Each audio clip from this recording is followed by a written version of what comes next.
Selamat hari Rabu, ibu-ibu Hagios yang dikasihi Tuhan. Kembali kita bertemu di dalam ibadah wanita Hagios. Tapi sebelumnya mari kita akan berdoa bersama-sama. Tuhan Yesus yang penuh kasih, kami bersyukur kalau Engkau Tuhan terus memberkati, Engkau terus melindungi, Engkau terus menjagai kami. Hari ini Tuhan kembali kami rindu belajar dari firman-Mu. Tuhan tolong bukakan mata hati dan pikiran kami supaya kami boleh mengerti akan firman-Mu. Terima kasih Tuhan, Roh Kudus tolong kami supaya kami bisa menjadi pelaku firman. Di dalam nama Tuhan Yesus Kristus kami mengucap syukur dan berdoa. Amin. Ibu-ibu sekalian, hari ini kita akan belajar tentang sebuah judul, yaitu Kijang yang Jelita. Mungkin ibu-ibu sekalian bertanya-tanya apa hubungannya wanita Hagios dengan kijang. Tetapi mari kita akan lihat lebih jauh. Ada sebuah kota pelabuhan yang disebutkan di dalam Alkitab, yaitu namanya kota Yope. Kota Yope ini disebut sejak zaman Perjanjian Lama, yaitu ketika Yunus dia sedang mempertimbangkan panggilan Tuhan untuk ke Niniwe, tetapi dia tidak mau ke sana.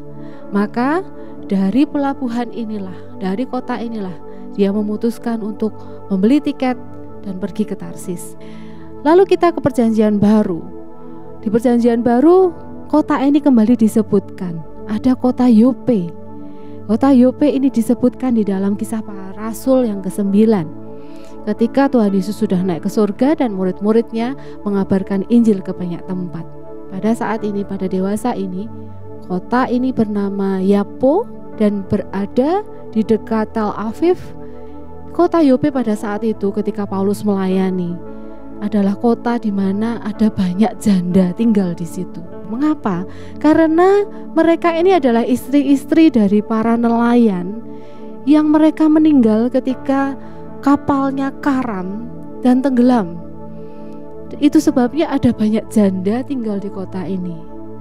Padahal kalau kita melihat kondisi para janda pada saat zaman Alkitab, maka ini adalah golongan yang paling lemah.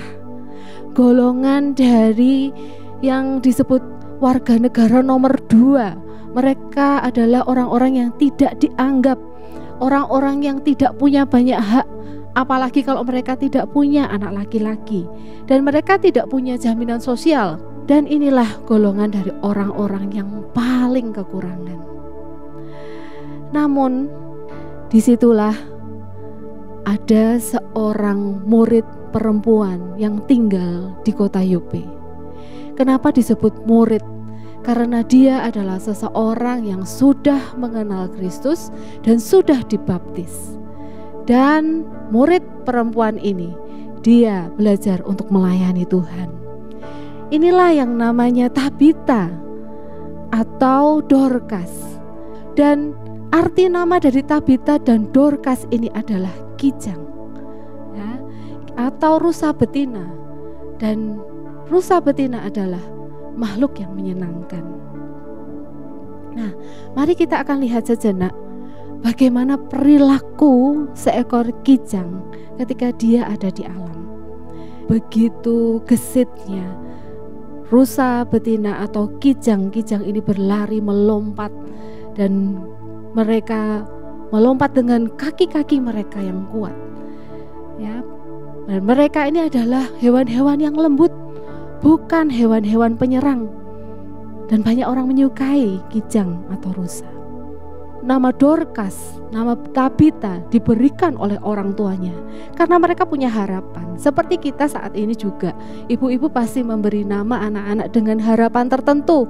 Kalau memberi nama ada artinya tertentu karena ada harapan anak itu akan hidup seperti namanya.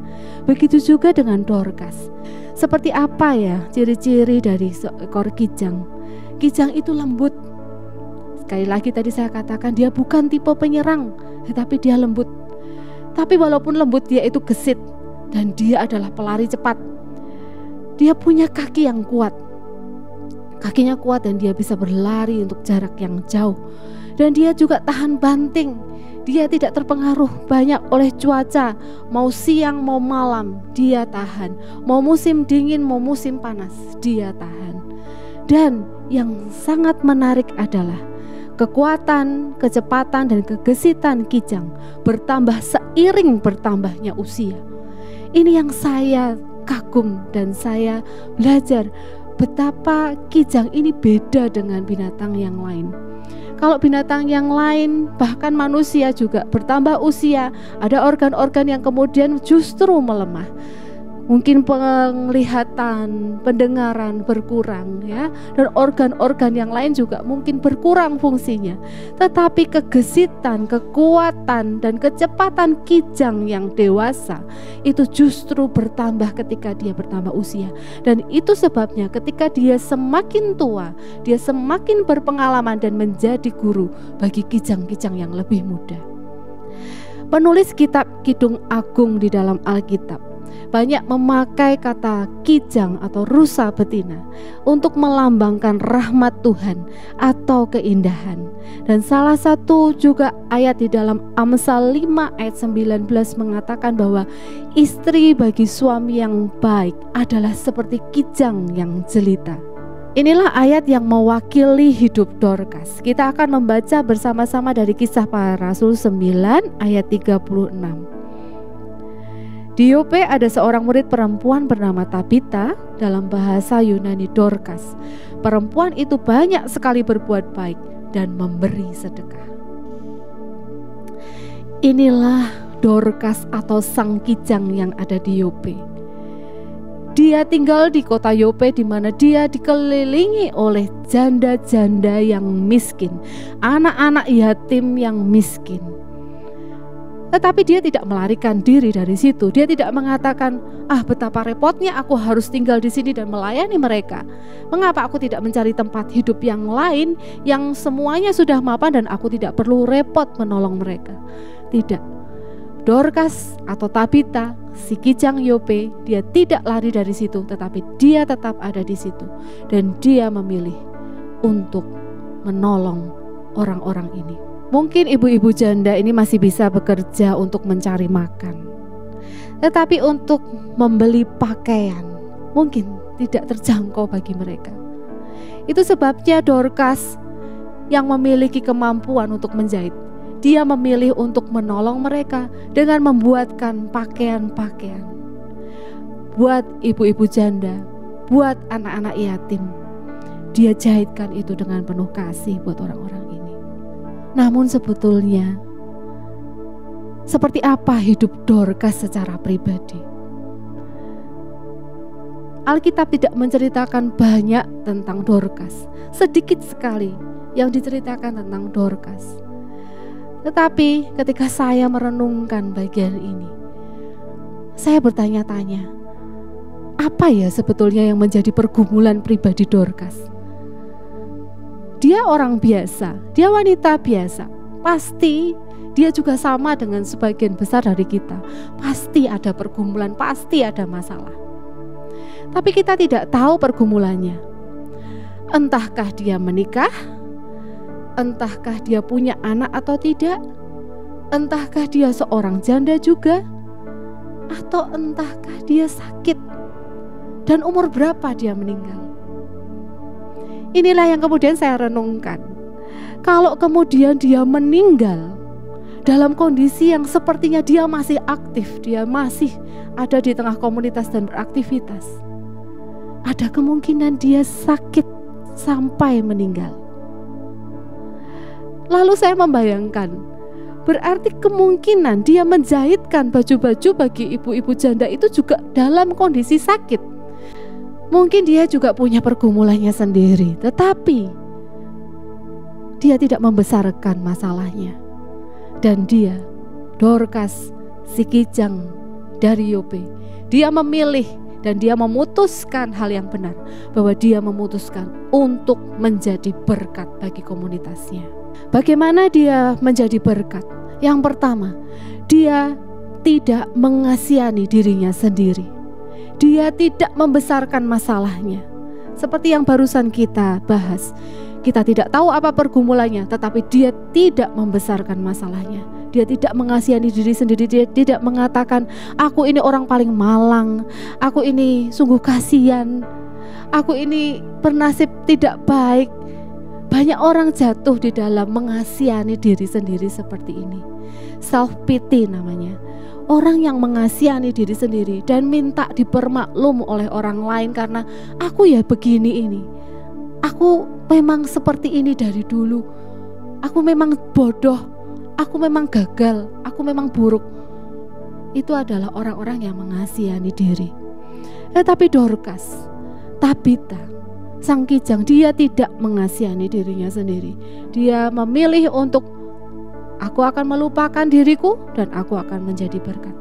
Yang kedua, Dorcas memilih untuk menjadi berkat dengan tidak memikirkan kepentingannya sendiri. Filipi 2 ayat 4 mengatakan, dan janganlah tiap-tiap orang hanya memperhatikan kepentingannya sendiri, tetapi kepentingan orang lain juga. Dan inilah yang dilakukan Dorcas.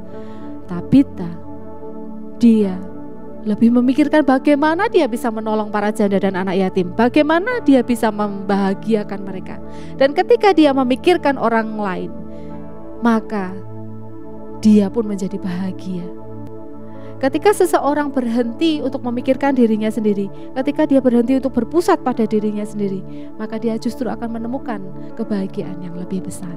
Dorcas memilih menjadi berkat dengan menjadi orang yang mudah dikasihi. Tentu kita juga semua ingin menjadi orang-orang yang dikasihi orang lain. Tetapi bagaimana kita bisa minta dikasihi orang lain kalau kita sendiri tidak menjadi orang yang mudah dikasihi? Kalau kita ini suka marah-marah, kalau kita ini suka mengeluh, kalau kita ini suka menjelekkan orang, maka kita juga tidak membuat diri kita mudah dikasihi oleh orang lain. Kalau saya melihat bagaimana Dorcas ini, dia dikasihi begitu banyak orang, saya yakin dia juga menjadi pribadi yang menyenangkan bagi orang-orang di sekitarnya.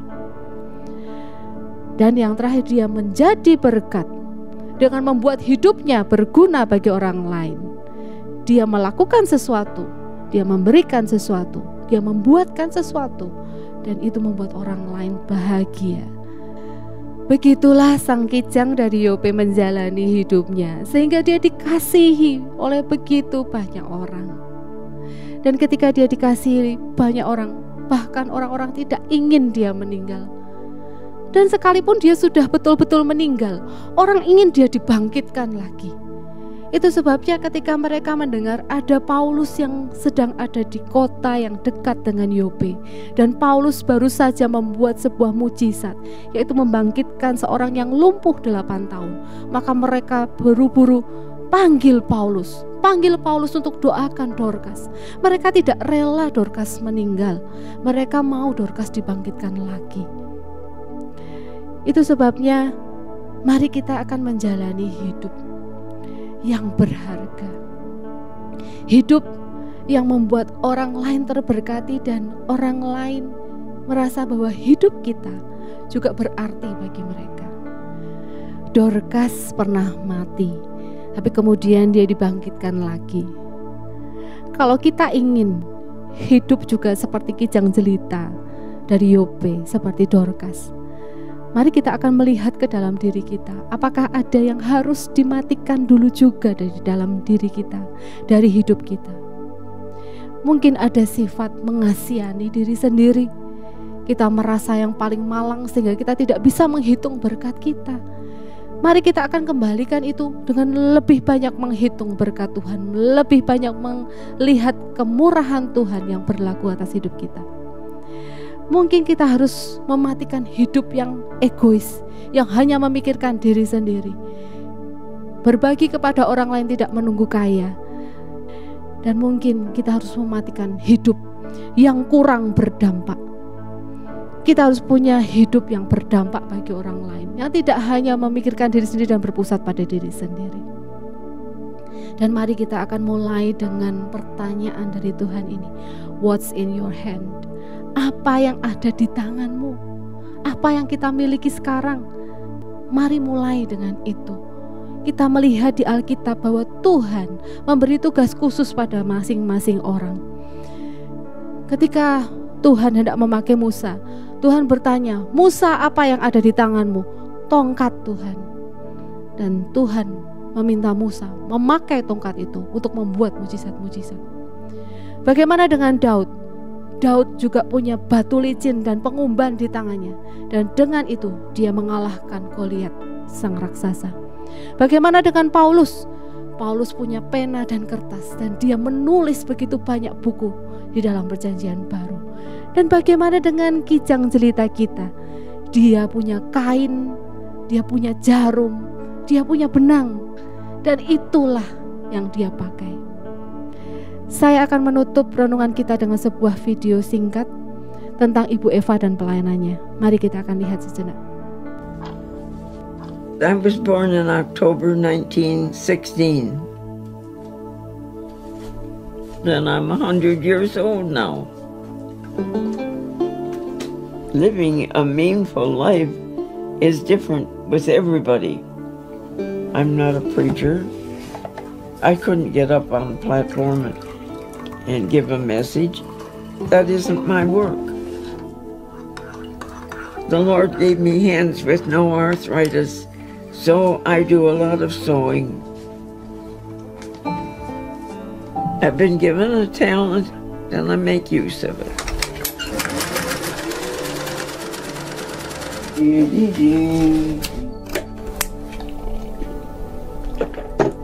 I wake up early, between 2 and 5, someplace in there, and I get up and start it at the sewing machine because I love it. I decided then to make the little dresses, and I think they're turning out pretty good. You are number 33. You will be 101 in October. Right. If the Lord keeps me here. Otherwise, I'll be in glory. When traveling days are over, not a sorrow, not a sigh.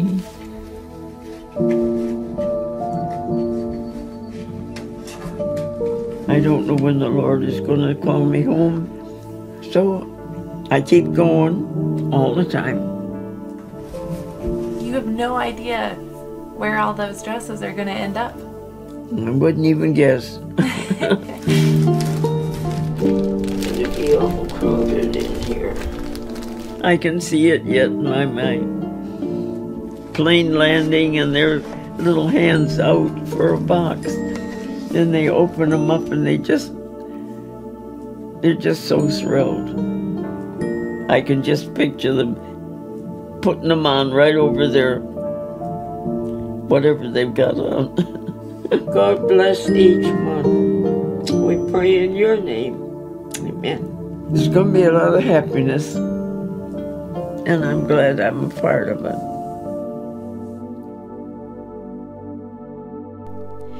Ibu Eva diwawancarai pada tahun 2016 ketika dia berusia 100 tahun. Dan dia terlibat di dalam pelayanan Samaritan's Purse, sebuah pelayanan yang dipimpin oleh Bapak Pendeta Franklin Graham, yaitu putra dari Bapak Billy Graham. Dan mereka melayani anak-anak miskin di dunia atau negara-negara berkembang. Dan secara rutin, pada khususnya setiap hari Natal, mereka akan mengirimkan kado-kado Natal buat anak-anak ini. Dan satu kali Ibu Eva ditawari untuk ikut bergabung dengan pelayanan ini dengan apa yang dia bisa. Dan dia bisa menjahit, maka dia menjahit baju-baju untuk anak-anak. Ketika dia berusia 100 tahun, dia menjahit ratusan baju untuk anak-anak itu. Pada tahun 2018, Ibu Eva sudah dipanggil Tuhan dan pelayanannya telah menjadi berkat dan dia sudah ada di dalam kemuliaan. Mari kita pilih menjadi berkat berapapun usia kita, dan dengan apa yang ada di tangan kita, kita akan pakai semuanya untuk memuliakan Tuhan selagi Tuhan masih memberi kita kesempatan. Pilih menjadi berkat, jangan berpusat pada diri sendiri. Mari kita berdoa. Tuhan Yesus yang baik, kami percaya bahwa Engkau berbicara kepada kami, bahwa di dalam hidup kami mesti menjadi berkat. Tolong kami supaya kami tidak menyia-nyiakan waktu kami dengan memikirkan diri sendiri saja, tetapi biar kami Tuhan memikirkan orang-orang lain di sekitar kami. Terlebih pada saat-saat sulit seperti ini Tuhan, jika Engkau tempatkan ada orang-orang yang membutuhkan di sekeliling kami, Bapa, jadikan kami berkat. Tolong kami Tuhan untuk kami menjadi kijang yang menyenangkan, menjadi kijang yang jelita, yang menjadi berkat bagi sekeliling kami. Tolong kami untuk kami menyadari Tuhan bahwa kami adalah murid Kristus yang harus mengikut Engkau dan melayani Engkau. Terima kasih Bapa, di dalam nama Tuhan Yesus Kristus kami mengucap syukur dan berdoa. Amin.